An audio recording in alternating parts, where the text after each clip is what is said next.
Ini akhir tahun saya akan mulai impartasi ke GMS yang saya gembalakan. Akan visi tahun depan. Saya mendapat dua kata, victory and blessing.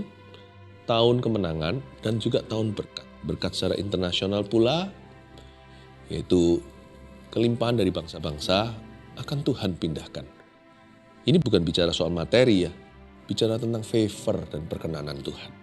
Penyertaan yang ajaib. Saya ingin untuk mempersiapkan hati Anda untuk berani percaya. Shalom, peace to you, damai sejahtera. Saya ingin mulai mempersiapkan hati kita untuk sungguh-sungguh cari Tuhan lagi. Dan tidak putus-putusnya berharap kepada Kristus.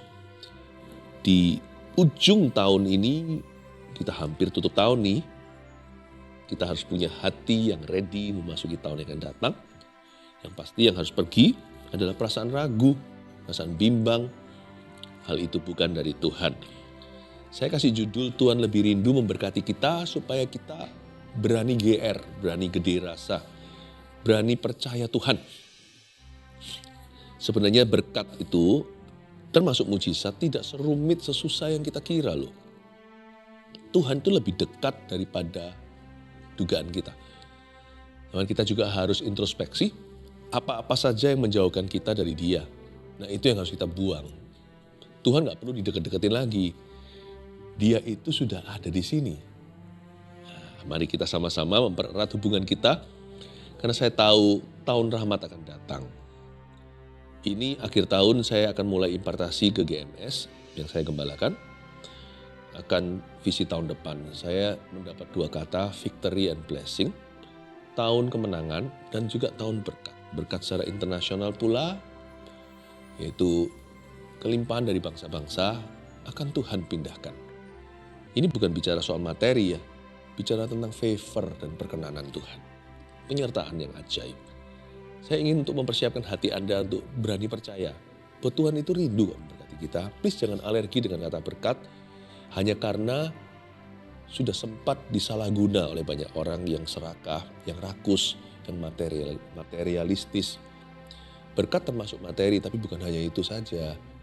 Tapi mari kita percaya, our God is a blessing to us. Tuhan itu berkat bagi kita. Berkat terbesar dalam mengenalnya. Tapi gak berhenti sampai sana kok. Tuhan itu gak hanya memberi kita janji, kalau gak berani ke Nabi, Tuhan juga memelihara. Kalau Anda hari ini lagi ngalami masalah dalam pekerjaan, susah bisnisnya, toko, bahkan ada yang di PHK. Please, ada satu jalan lagi yang harus Anda temui yang bisa mengubah jalur hidupmu. When you believe, untuk kita percaya. Memangnya percaya bisa apa Pastor Philip? Bisa mengubah hidupku? Bisa. Berapa banyak orang yang percaya mengalami berkat mujizatnya? Ya, mari kita sama-sama membaca firman dulu. Firman ini bermula dengan keluh kesah Tuhan terhadap umatnya. Mari kita baca dulu ayat 1 sampai ayat yang ke-5, Yesaya 65 pasalnya. Aku telah berkenan memberi petunjuk kepada orang yang tidak menanyakan aku. Aku telah berkenan ditemukan oleh orang yang tidak mencari aku. Aku telah berkata, ini aku, kepada bangsa yang tidak memanggil namaku. Sepanjang hari aku telah mengulurkan tanganku kepada suku bangsa yang memberontak, yang menempuh jalan yang tidak baik dan mengikuti rancangannya sendiri. Suku bangsa yang menyakitkan hatiku. Dan suku bangsa yang senantiasa di depan mataku dengan mempersembahkan korban di taman-taman dewa dan membakar korban di atas batu bata, yang duduk di kuburan-kuburan dan bermalam di dalam gua-gua, yang memakan daging babi dan kuah daging najis ada dalam kuali mereka, yang berkata, menjauhlah, jangan meraba aku, nanti engkau menjadi kudus olehku. Semuanya ini seperti asap yang naik ke dalam hidungku, seperti api yang menyala sepanjang hari.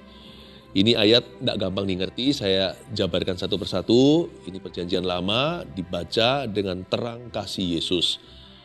Tapi ini keluhan Allah pada umatnya yaitu Israel, tapi hari ini juga kita di perjanjian baru bisa mendukakan Roh Kudus. Mari kita lihat sekarang hati Bapa dulu ya. Tuhan itu lebih rindu memberkati kita, it's true. Aku telah berkenan memberi petunjuk pada orang-orang yang tidak menanyakan aku. Jadi ternyata Tuhan itu sangat gampang menjawab doa. Bisa-bisa ya sebelum kita amin itu sudah datang tuh jawaban. Kalau terlambat mungkin juga ada peperangan rohani seperti cerita Nabi Daniel 21 hari yang namanya Raja Persia menghalangi malaikat yang datang kepadanya. Malaikat Tuhan yang diutus untuknya. Selalu kalau delay itu bukan dari Tuhan. Dan Tuhan meskipun Tuhan punya timing sendiri, semua indah pada waktunya, tapi Tuhan tidak pernah terlambat. Tuhan juga tidak pernah too early, karena berkat yang terlalu dini, kita nggak akan ready. Malah justru nanti jadi komplikasi. Tapi kalau memang terkesan seperti ada suatu keterlambatan, itu ada hikmat Tuhan. Tapi kita juga perlu berdoa. Peperangan rohani itu ada. Kadang-kadang ada berkat yang sudah Tuhan cairkan, tapi belum sampai ke pintu kita.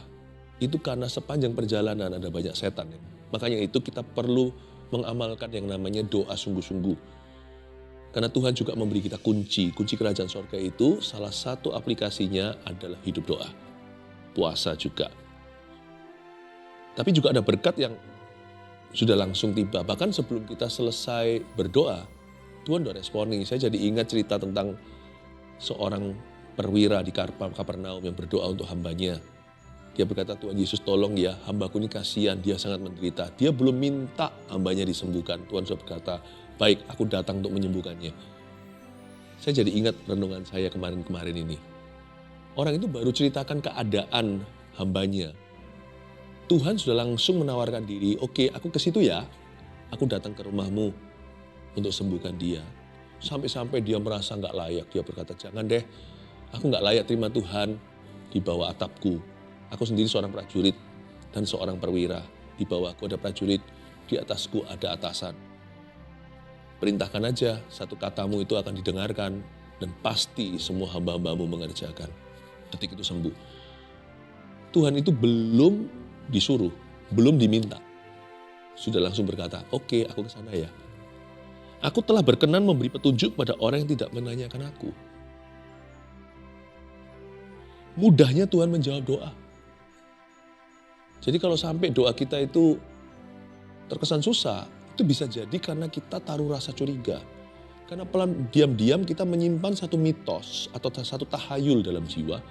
Bahwa doa itu kalau kita nggak jengking-jengking dulu, kalau kita nggak sampai sujud-sujud, nggak sampai luka-lukai diri, toreh-toreh badan sendiri, Tuhan tuh nggak akan dengar. Itu kan masih ada sisa-sisa pemahaman saat-saat kita masih menyembah berhala. Kayaknya seperti yang namanya deity atau ilahi itu harus kerjain dulu ciptaannya. Enggak sih, Tuhanku nggak kayak gitu yang membuat Kristen beda. Allah bahkan berkenan memberi petunjuk pada orang yang tidak menanyakan. Belum tanya, Tuhan sudah memperkenalkan diri. Hello, ini aku. Aku telah berkenan ditemukan oleh orang yang tidak mencari aku. Dia belum cari aja, Tuhan sudah muncul di depan pintu. Seperti ditulis di kitab Wahyu, dia mengetuk pintu hatimu. Siapa yang tinggal mendengarkan dan buka pintu, Yesus akan masuk dan makan dan bersekutu dengan orang itu.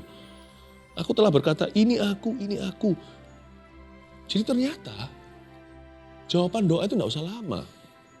Memang kita tidak bisa menentukan bagaimana, bahkan kapan. Tuhan tahu kok kapan menjawab doamu. Tapi Tuhan tidak suka bertele-tele. Tuhan itu nggak seperti beberapa orang yang sukanya itu lamban-lamban. Kalau ngerjain apa-apa itu nggak kelar-kelar. Sukanya itu ulur-ulur. Terutama juga orang yang selalu tidak punctual atau tidak pernah tepat waktu. Tuhan nggak kayak gitu. Tuhan itu sempurna orangnya. Dari sisi Tuhan sih nggak ada yang salah. Jadi kalau Tuhan itu berkenan memberi petunjuk, belum ditanya. Tuhan itu sudah muncul dulu sebelum orang mencari. Ternyata Allah kita itu tidak jual mahal. Seperti yang kita selama ini yakini. Karena Tuhan itu holy, kita itu enggak. Pasti ada jarak. Siapa bilang? Kan Yesus sudah mati.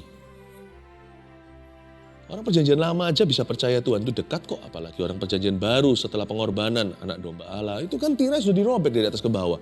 Kok masih percaya gituan? Jangan-jangan gara-gara kita nggak percaya itulah doa kita terhambat. Bayangkan, turbo doa itu iman. Dan iman itu bukan iman imani. Iman itu dimulai dengan pengenalan yang benar akan Tuhan. Makanya itu setelah khotbah saya sekarang ini seharusnya tidak akan susah untuk beriman. Kalau kita tahu karakternya seperti apa. Allah kita adalah Tuhan yang berkenan memberi petunjuk pada orang yang pada orang yang tidak menanyakannya. Dia berkenan ditemui oleh orang yang tidak mencarinya. Tuhan itu tidak seperti pejabat yang susah untuk ditemui. Apalagi kalau kita yang membutuhkan. Tuhan itu tidak gitu. Tuhan itu hamba. Dia itu berhati hamba. Cuci kaki murid-muridnya. Tuhan itu nggak jual mahal. Karena itu kita juga jangan main petak umpet dengan dia. Ada orang itu yang susah banget. Setiap kali ajakan Tuhan itu ditolak.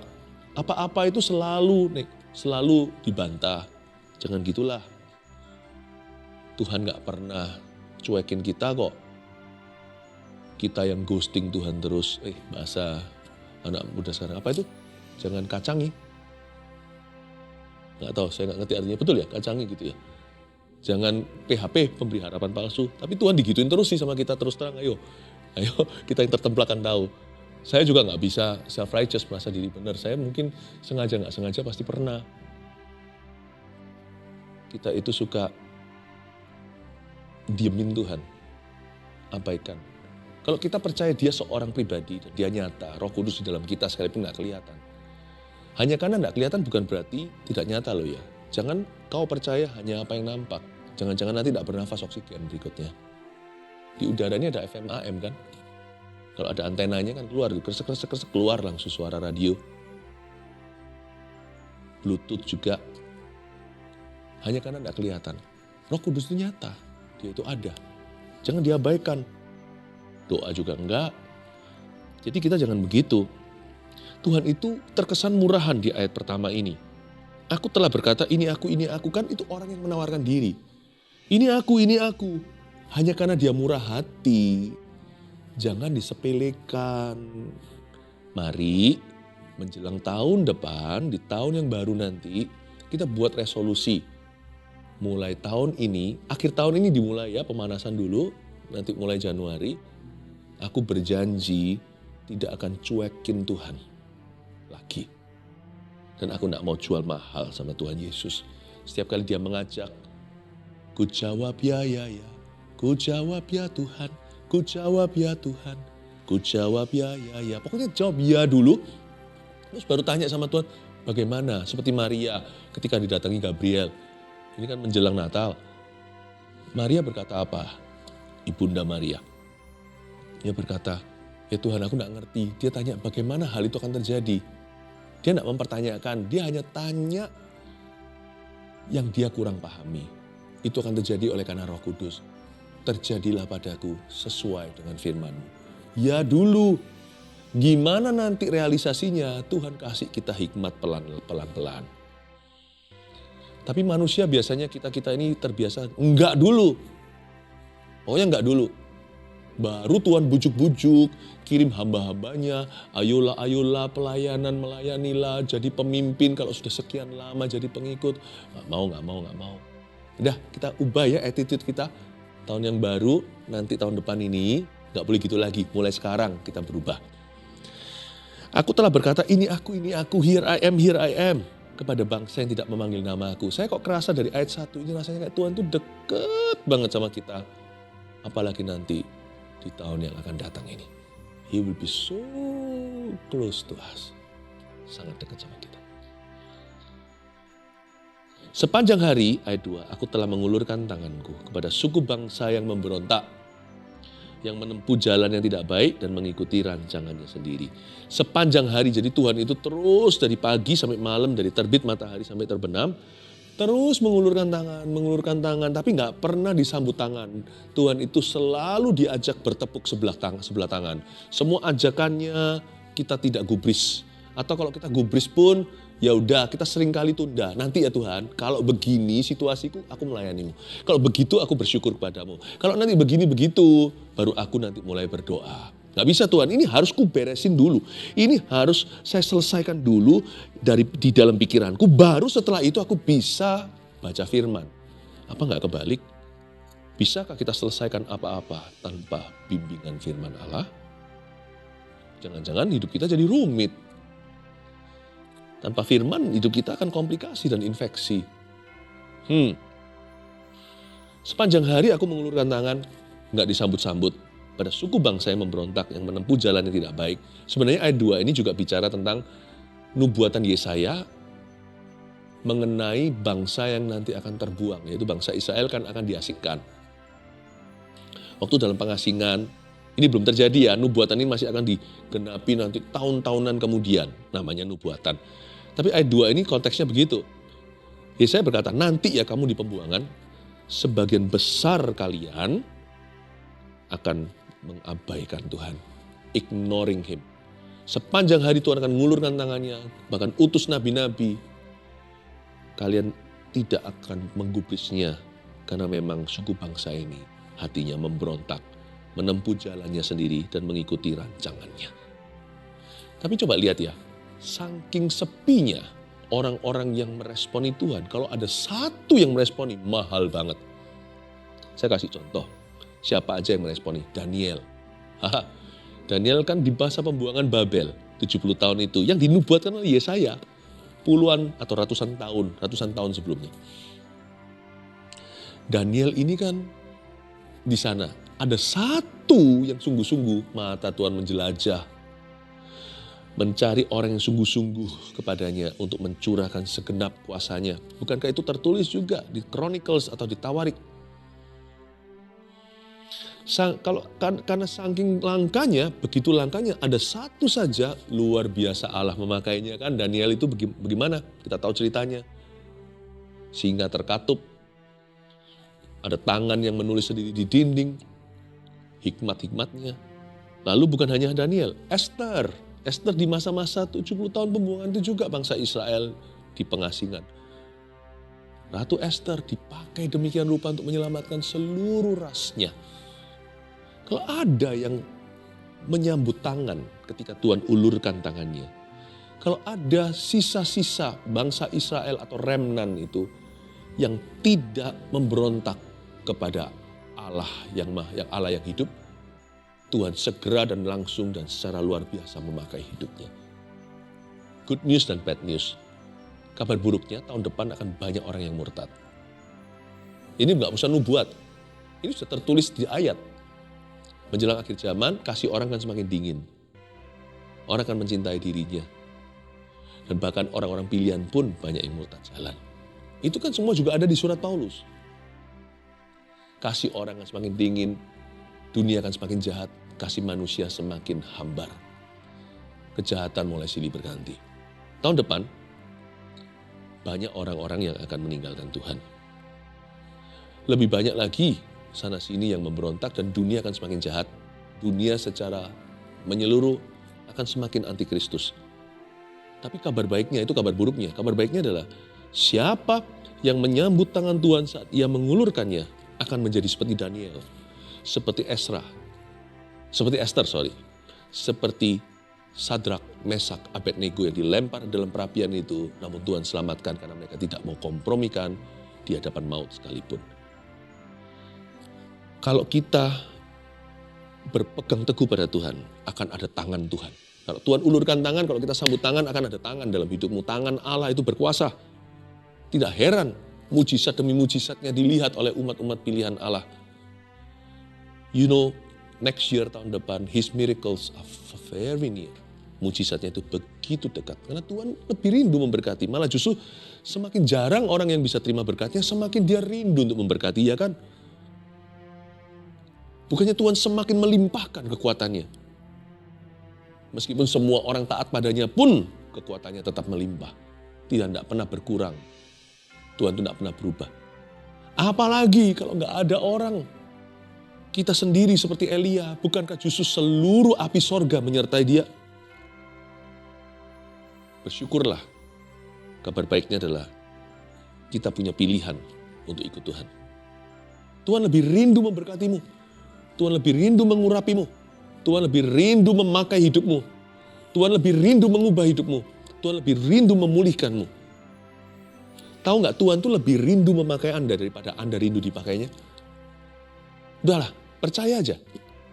Saya tahu itu karena saya kenal pada siapa saya percaya.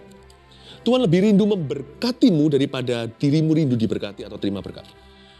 Tuhan lebih rindu memulihkan Anda daripada Anda rindu pernikahan Anda dipulihkan, pekerjaan Anda dipulihkan, keuangan Anda dipulihkan, kesehatan Anda dipulihkan. Tuhan lebih rindu menyembuhkanmu daripada yang sakit, kepingin sembuh. Tuhan lebih rindu melepaskan Anda dari semua kecanduan itu, belenggu dosa daripada Anda sendiri kepingin bebas dari itu. Bahkan orang yang tidak kepingin bebas pun masih menikmati dosanya pun Tuhan sudah mendambakan. Anda berbalik pada Tuhan.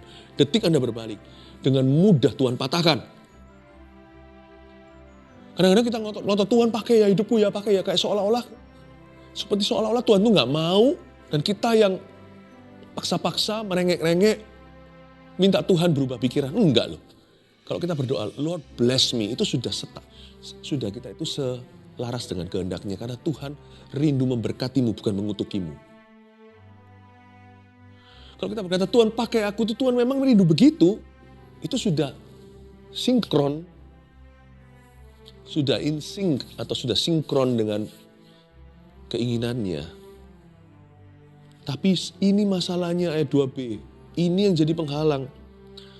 Sepanjang hari aku telah mengulurkan tanganku kepada suku bangsa yang memberontak. Kenapa mereka begitu? Kok gak mau sambut tangan? Karena mereka menempuh jalan yang gak baik. Dan mengikuti rancangannya sendiri. Inilah the basic definition, definisi dasar. Definisi basicnya rebellion atau pemberontakan adalah mengikuti rancangannya sendiri. Bahkan sebelum mengikuti setan, mengikuti rancangan sendiri adalah fondasi pemberontakan. Ayat 3, suku bangsa yang menyakitkan hatiku dan senantiasa di depan mataku. Berikut saya akan dengan cepat membahas beberapa makna-makna rohani daripada perbuatan Israel yang mungkin mirip-mirip sama kita hari ini dalam dunia dalam konteks modern. Apa saja yang menyakitkan hati Tuhan atau apa saja penghalang-penghalang kita dengan Tuhan. Apa yang merintangi berkat kita sendiri. Oke, lihat ya. Suku bangsa yang menyakitkan hatiku ayat 3. Dengan mempersembahkan korban di taman-taman dewa. Ini yang perlu kita tanggulangi karena manusia tidak dicobai oleh Allah. Allah tidak mencobai siapapun atau dicobai oleh apapun. Tapi kita dicobai oleh keinginan kita sendiri. Kita dipikat, diseret olehnya ketika keinginan itu dibuahi. Lahirlah dosa dan jika dosa itu matang, dia menjadi maut. Mempersembahkan korban di taman-taman dewa itu bicara tentang keinginan-keinginan dosa. Sinful pleasures atau kenikmatan-kenikmatan dosa. Mungkin sebagian orang itu seksualita. Sebagian orang lagi ambisi-ambisi tidak kudus. Keserakahan. Ya, kepingin cepat kaya dengan menghalalkan segala cara. Whatever it is, apapun itu juga disebut mempersembahkan korban di taman-taman dewa. Itu adalah keinginan-keinginan yang tidak kudus. Apa yang kita berhalakan, kita terobsesi dengan itu, bahkan kita tidak peduli Tuhan. Itu harus kita singkirkan karena itu mendukakan Tuhan. Tuhan lebih rindu memberkati kita, tapi kenapa kita tidak diberkati olehnya? Salah satunya adalah karena kita masih mempraktekkan ini, mempersembahkan korban di taman-taman dewa. Masih ada berhala-berhala yang tidak mau kita singkirkan di hati kita. Dan membakar korban di atas batu bata. Korban bakaran itu tidak dibakar, tidak dipersembahkan. Korban tidak dibakar di atas batu bata, tapi di atas batu kali. Kalau Anda lihat bagaimana Elia membangun mezbah yang runtuh, dia pakai batu-batu kali yang besar-besar itu. Berarti ini bicara tentang mezbah yang di-downgrade. Kita masih beribadah, melakukan aktivitas rohani kita, tetapi hanya rutinitas. Kita tidak pernah sungguh-sungguh. Hati kita tidak mementingkan itu lagi. Baik itu doa, baca firman, ke gereja. Udahlah, nggak usah di atas batu kali, berat itu. Ngambilnya dari basa-basa lagi. Belum lagi bisa hanyut kalau itu lagi pasang. Jadi di atas batu bata aja. Buatan tangan manusia berada di kontrol kita. Belum lagi satu persatu itu ringan-ringan. Nggak usahlah kita ke gereja online saja. Ya di batu bata juga bisa kok kita menyembah Tuhan. Loh bukan bicara tentang online nggak boleh. Tapi sebagai tambahan, gereja tidak tergantikan tetap. Membakar korban di atas batu bata itu seperti pelayanan juga gitu-gitu aja. Udahlah, Saya pokoknya jadi jemaat biasa, tidak pernah menantang diri sendiri, tidak pernah tertantang pula untuk maju dalam iman. Bagaimana kita bisa memperoleh berkat kalau sifat kita itu sama Tuhan asal-asalan. Sedangkan orang untuk cari berkat Tuhan itu, mereka itu sungguh-sungguh mencari wajahnya. Yang pertama mereka cari bukan tangannya. Yang duduk di kuburan-kuburan ayat 4, ini bicara tentang orang-orang yang hatinya itu penuh dengan kepercayaan-kepercayaan yang sifatnya superstisi. Superstisi itu bisa menghalangi loh. Percaya-percaya tahayul. Orang Kristen tapi ya masih percaya gitu-gitu. Orang Kristen tapi juga percaya good luck, bad luck, percaya tentang arah angin, percaya tentang hari-hari tertentu. Masih gitu yang duduk di kuburan-kuburan. Tuhan berkata, bagaimana aku bisa memberkatimu kalau your system of belief is wrong, kalau kepercayaanmu salah. Sedangkan berkat itu dicurahkan dan diterima lewat iman. Kalau percayamu kepadaku itu dimadu, kompromi, ya percaya aku, tapi juga percaya tahayul-tahayul itu. Bagaimana berkat itu datang ke tempatmu itu bersih. Jangan-jangan berkat yang kita terima itu gross, tidak pernah net. Tidak pernah sungguh-sungguh berkat yang murni. Jangan-jangan nanti sampai kamu diberkati, kamu bilang ini yang memberimu adalah dewamu. Memberimu adalah karena harimu laki atau itu hari keberuntunganmu. Maka kamu tidak akan memberikan kemuliaan kepada Tuhan dan tidak tahu bahwa Tuhanlah sumber berkatmu itu. Dan bermalam di dalam gua-gua, ini juga bicara tentang entertain stres atau stres. Stres masa salah saya Pastor Phil kok stres? Stres tidak salah kita kalau cuma lewat kita lawan. Tapi stres yang dimanjakan. Oh kasihan aku, ya kan? Lalu habis itu terus stres yang direnungkan jadi kekhawatiran yang berlebihan itu di luar kendali kita padahal kita punya kuasa untuk melawan, untuk menaklukkannya. Malah kita terus ngikuti jalur pikiran itu dan kreatif mikirkan kira-kira nanti apa yang setan bisa lakukan di hidupku. Ketakutanku itu bisa terjadi begini loh nanti. Nanti itu bisa terrealisasi. Semua kekhawatiranku itu nanti bisa, semua dikhawatirin. Sampai segala sesuatu dibayangkan. Yang terburuk, apa yang terburuk yang bisa terjadi.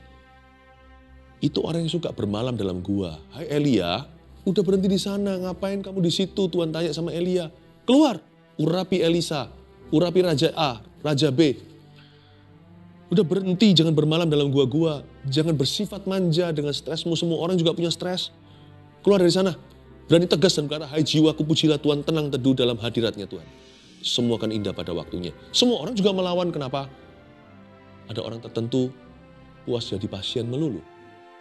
Boleh kita ditolong orang, ada konselor, ada gembala, ada pendoa. Tapi kita sendiri harus berperan, karena itu kan hidupmu, itu hatimu, itu perasaanmu. Itu hidup emosimu. Tanggung jawab siapa lagi kalau bukan yang menghidupi? Jangan bermalam di dalam gua, keluar.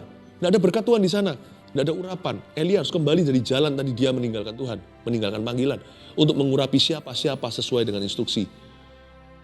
Jangan bermalam dalam gua, dan juga di kuburan. Maka itu baca firman supaya jangan sampai kita itu ditipu sama pikiran kita, tahayul, tradisi yang tidak sama sekali ada kebenaran dalam firman Allah. Dan yang memakan daging babi ini bukan tentang the food law.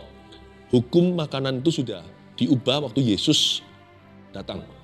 Di Perjanjian Baru bukan apa yang masuk dalam diri orang itu menajiskan, tapi apa yang keluar dari dia, yaitu dari pikiran dan hatinya yang berdosa. Sebab apa yang masuk itu keluar ke jamban. Kalau kita nak makan tertentu itu karena supaya jangan jadi batu sandungan. Kalau ada orang tahu kita makan A, orang itu tersandung ya nggak usah. Paulus berkata kalau aku makan daging, saudaraku tersandung, ya mendingan aku jangan. Tapi kalau kita nak makan tertentu, hal-hal tertentu itu hanya demi kesehatan. Makanan tidak membuat kita lebih dekat ke Tuhan. Makanan tidak membuat kita masuk ke surga atau ke neraka. Tapi yang dimaksud dengan yang memakan daging babi di sini, arti rohaninya di Perjanjian Baru ini adalah orang-orang yang suka melukai nuraninya sendiri.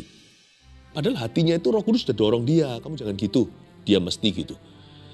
Roh Kudus suruh dia begini, dia nggak lakukan itu. Padahal dia tahu itu yang baik, tapi dia nggak lakukan. Yakobus berkata, jika engkau tahu apa yang baik, tidak melakukannya, itu dosa. Dosa ternyata bukan hanya melanggar atau melakukan sesuatu yang salah. Memakan daging babi itu berarti melukai hati nurani. Ini perlu diam-diam loh. Di Israel kan diharamkan sampai hari ini. Jadi kalau mereka makan itu mereka harus diam-diam, nggak ketahuan. Jadi apapun yang diam-diam, tapi nurani mereka kan terluka karena mereka tahu mereka munafik. Yang terakhir, dan kuah daging najis ada dalam kuali mereka. Kuah daging najis dalam kuali kan nggak kelihatan, kuali itu ditutup sama ininya ya, covernya. Itu bicara tentang kesambungan daripada makan babi tadi, daging babi tadi adalah unconfessed atau hidden sin atau dosa yang disembunyikan. Masih adakah dosa yang tersembunyi dalam hidupmu yang tidak pernah diakui di hadapan Tuhan? Kalau Anda minta pertolongan, cari orang-orang yang bisa dipercaya untuk bisa membantu menjaga kekudusanmu. Yang berkata, menjauhlah, jangan meraba, aku nanti engkau menjadi kudus olehku. Udah dosa sombong lagi ayat 5 ini. Ini yang Tuhan paling benci sebenarnya, ditaruh paling terakhir. Menjauhlah, jangan raba aku, kamu jangan jamah aku. Padahal orang-orang ini yang melakukan hal-hal yang di atas tadi. Tapi mereka bisa bilang sama orang lain, kamu jangan dekat sama aku ya, jangan raba aku ya. Nanti kamu jadi kudus oleh karena aku. Orang berdosa malu itu satu hal. Apalagi orang berdosa dan menyesal. Ini orang berdosa bangga lagi. Malah merasa dia lebih hebat dari yang lainnya. Merasa orang lain selalu salah, dia selalu benar. Ini orang yang berkata, menjauhlah, jangan raba aku, nanti kamu jadi kudus kan, gara-gara aku. Nggak bertobat, makin susah jalan pertobatannya. Kalau begitu sikap hatinya yang salah. Ini namanya self-righteousness atau perasaan benar sendiri. Merasa betul sendiri. Dan ini adalah yang dibenci Tuhan, namanya pride atau kesombongan. Semuanya ini seperti asap yang naik ke dalam hidungku, seperti api yang menyala sepanjang hari. Kalau Tuhan menghirup hal-hal ini, Tuhan sudah jadi nek dan muak tidak mau memberkati hidup kita. Padahal dia rindu banget memberkati. Tapi lebih rindu dia melihat perubahan hidup kita sebelum kita diberkatinya. Catat 3 poin ini sebagai summary atau sebagai rangkuman kita. 1, ya, jangan cueki Tuhan maupun ajakannya. Mari kita komitmen di akhir tahun ini, apalagi mulai tahun depan, jangan cuekin Tuhan lagi ya, maupun ajakannya. Sebab Tuhan lebih rindu memberkati kita, udahlah percayalah. 2, jawaban doa lebih mudah dari yang kita kira. Sekarang saya disadarkan, ternyata gak serumit dan sesusah itu. 3, gampang kok ini, gak perlu pakai ribet, gak perlu keliling dunia, langsung aja tegesi hidupmu, tegesi diri sendiri. Buang saja apa yang mendukakan hatinya. Udah, jangan lengket tuh perasaannya, diajak dialog, gak perlu interview dirimu, gak usah berdebat dengan jiwamu. Udah, kalau kita tahu ini Tuhan gak suka, buang. Udah gitu aja. Saya gampang kok. Kalau Tuhan gak suka sesuatu, saya buang. Kalau saya menahan kasih pada seseorang, Tuhan gak suka itu, saya langsung kasih orang itu.